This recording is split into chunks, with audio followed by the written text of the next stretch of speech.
नारद जी के पूछने पर ब्रह्मा जी बोले, मुने, हमें पूर्वोक्त आदेश देकर जब महादेव जी अंतर ध्यान हो गए, तब मैं उनकी आज्ञा का पालन करने के लिए ध्यान मग्न हो कर्तव्य का विचार करने लगा।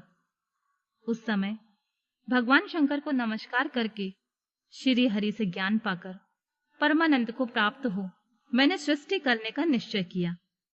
तात भगवान विष्णु भी वहां सदा शिव को प्रणाम करके मुझे आवश्यक उपदेश देकर तत्काल अदृश्य हो गए। वे ब्रह्मांड से बाहर जाकर भगवान शिव की कृपा प्राप्त करके बैकुंठ धाम में जा पहुंचे और सदा वहीं रहने लगे। मैंने सृष्टि की इच्छा से भगवान शिव और विष्णु का स्मरण करके पहले के रचे हुए जल में अपनी अंजलि डालकर जल को ऊपर की ओर उछाला।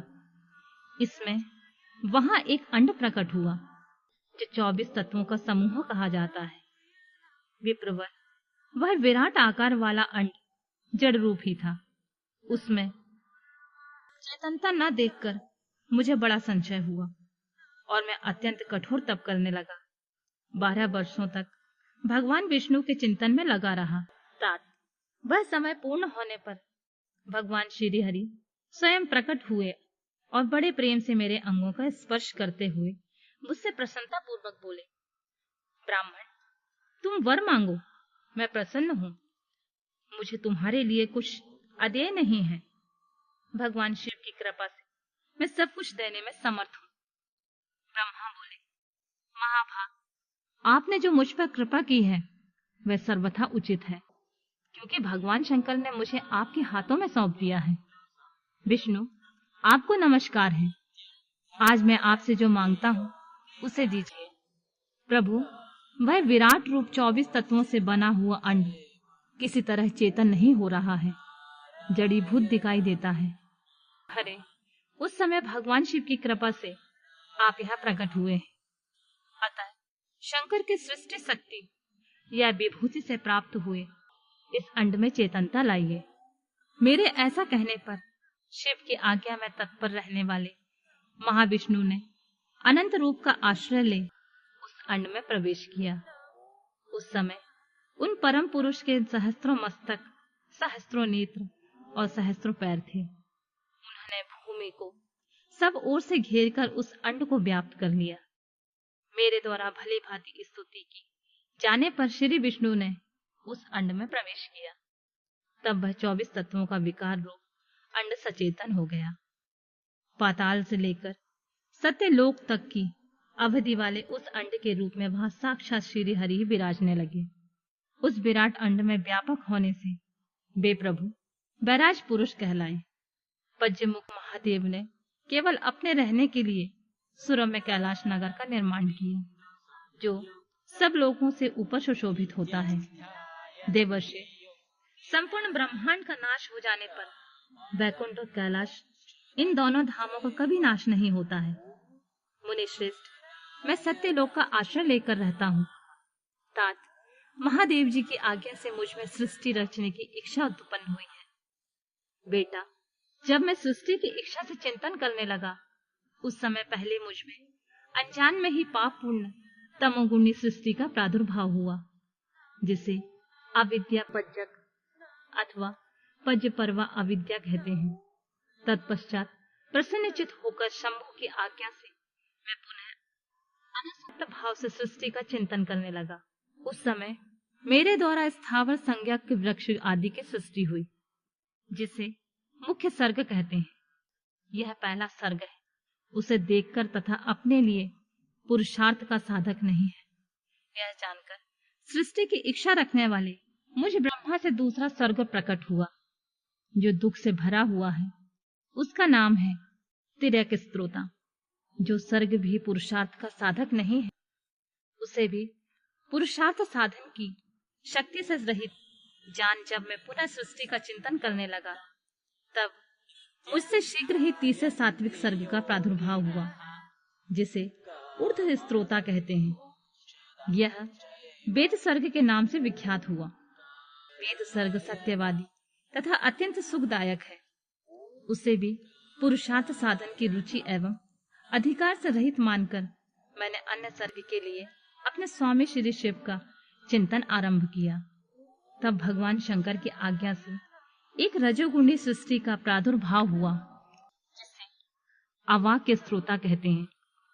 इस स्वर्ग के प्राणी मनुष्य हैं, जो पुरुषार्थ साधन के उच्च अधिकारी हैं। तदंतर महादेव जी की आज्ञा से भूत आदि की सृष्टि हुई। इस तरह मैंने 5 तरह के वैकृत सृष्टि का वर्णन किया है। इसके सिवा 3 प्राकृत स्वर्ग भी कहे गए हैं, जो मुझ ब्रह्मा के सानिध्य के प्रकृति से प्रकट हुए हैं। इनमें पहला महातत्व का स्वर्ग है, दूसरा सूक्ष्म भूतों अर्थात तन्मात्राओं का स्वर्ग है, और तीसरा वैकारिक स्वर्ग कहलाता है। इस तरह ये 3 प्राकृत स्वर्ग हैं। प्राकृत और वैकृत दोनों प्रकार के स्वर्गों को मिलाने से 8 स्वर्ग होते हैं। इनके सिवा नामक कौमार स्वर्ग है, जो प्राकृत और वैकृत भी है। इन सब के अवान्तर भेद का वर्णन नहीं कर सकता, क्योंकि उसका उपयोग बहुत थोड़ा होता है। अब मैं द्विजात्मक स्वर्ग का प्रतिपादन करता हूँ।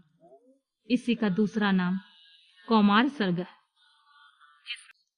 सनक, स्नंदन और कुमार आदि के महत्वपूर्ण सृष्टि हुई है।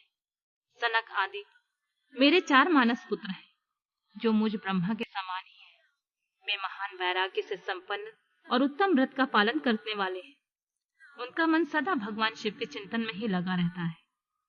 वे संसार से विमुख और ज्ञानी है।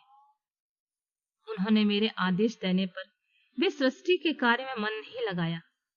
मुनि श्रेष्ठ नारद सनकादि कुमारों को दिए हुए नकारात्मक उत्तर को सुनकर मैंने बड़ा भयंकर क्रोध प्रकट किया। उस समय मुझ पर मोह छा गया था। उस अवसर पर मैंने मन ही मन भगवान विष्णु का स्मरण किया। वे शीघ्र आ गए और उन्होंने मुझे समझाते हुए मुझसे कहा, तुम भगवान शिव की प्रसन्नता के लिए तपस्या करो मुनि श्रेष्ठ। श्री हरि ने जब मुझे ऐसी शिक्षा दी, तब मैं महाघोर एवं उत्कृष्ट तप करने लगा।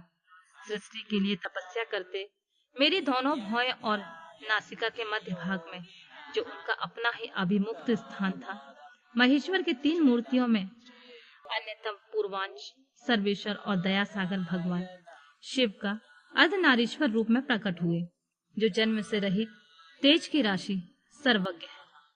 उन नील लोलित नामधारी साक्षात उमा बल्लभ शंकर के सामने देखकर बड़ी भक्ति से मस्तक झुकाकर उनकी स्तुति करके मैं बड़ा प्रसन्न हुआ। उन देव देवेश्वर से बोला, प्रभु आप भांति भांति के जीवों की सृष्टि कीजिए। मेरी यह बात सुनकर उन देवाधिदेव महेश्वर रुद्र ने अपने ही समान बहुत से रुद्र गणों की सृष्टि की। तब मैंने स्वामी महेश्वर महारुद्र से कहा, देव आप ऐसे ही जीवों की युक्त हो। मुनि श्रेष्ठ मेरी ऐसी बात सुनकर करुणा सागर महादेव हंस पड़े और तत्काल इस प्रकार बोले, विधाता मैं जन्म और मृत्यु के भय से युक्त अशोभन जीवों की सृष्टि नहीं करूंगा, क्योंकि वे कर्मों के अधीन हो दुख के समुद्र में डूबे रहेंगे। मैं तो दुख के सागर में डूबे हुए उन जीवों का उद्धार मात्र करूंगा। गुरु का स्वरूप धारण करके उत्तम ज्ञान प्रदान करके उन सबको संसार सागर से पार करूंगा। प्रजापति दुख में डूबे हुए सारे जीवों की सृष्टि तो तुम ही करो। मेरी आज्ञा से इस कार्य में प्रवृत्त होने के कारण तुम्हें माया नहीं बांध सकेगी। मुझसे ऐसा कहकर श्रीमान भगवान नील लोहित महादेव मेरे देखते ही देखते अपने पार्षदों के साथ वहां से तत्काल तिरोहित हो गए।